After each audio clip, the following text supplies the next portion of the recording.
tells Dad that he has to sit in the top row of the bleachers during the game. You're too confrontational, she says.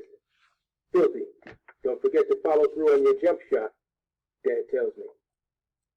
JB tells Mom, we're almost in high school, so no hugs before the game, please. Dad says, you boys ought to treasure your mother's love. My mom was like gold to me.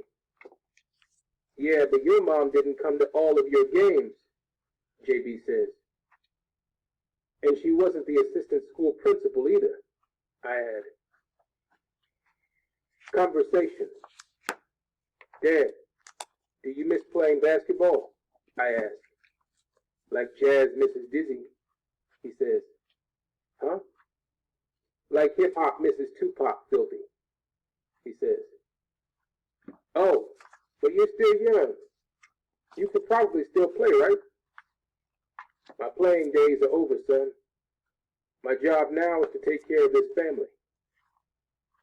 Don't you get bored sitting around the house all day? You could get a job or something.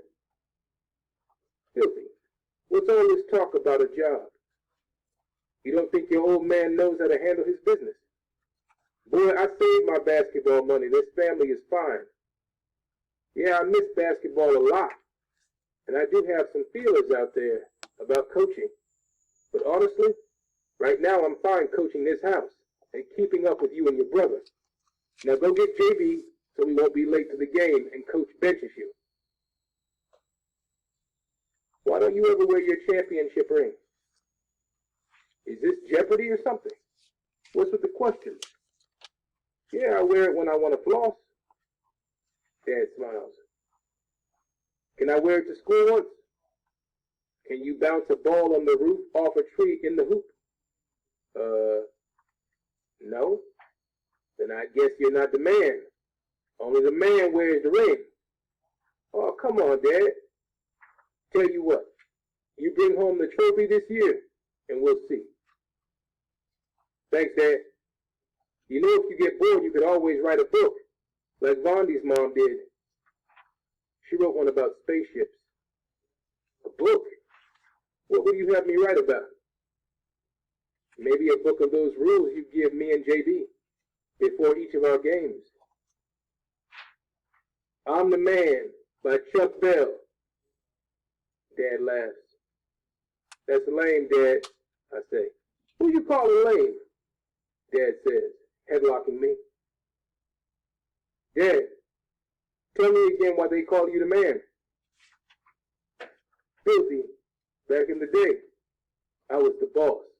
Never lost. I had the sickest double cross and I kissed so many pretty ladies, they called me lip gloss. Oh, really? Mom says, sneaking up on us like she always seems to do. Yeah, you the man, Dad. I laugh and throw my gym bag in the trunk.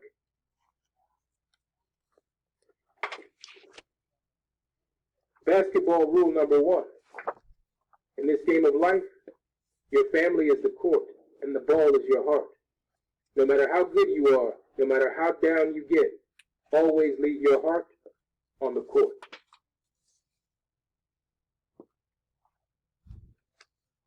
First quarter. JB and I are almost 13. Twins. 2 basketball goals at opposite ends of the court. Identical. It's easy to tell us apart though. I'm an inch taller with dreads to my neck. He gets his head shaved once a month. I want to go to Duke. He flaunts Carolina blue. If we didn't love each other, we'd hate each other. He's a shooting guard. I play forward. JB's the second most phenomenal baller on our team. He has the better jumper, but I'm the better slasher and much faster.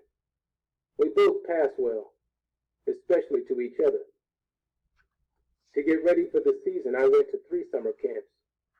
JB only went to 1. Said he didn't want to miss Bible school.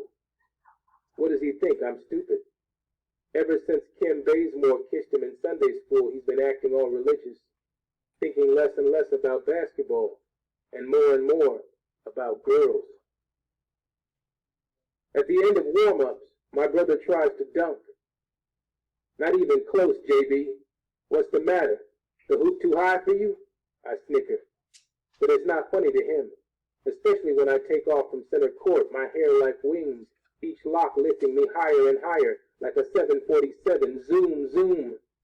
I throw down so hard, the fiberglass trembles. Booyah! Dad screams from the top row.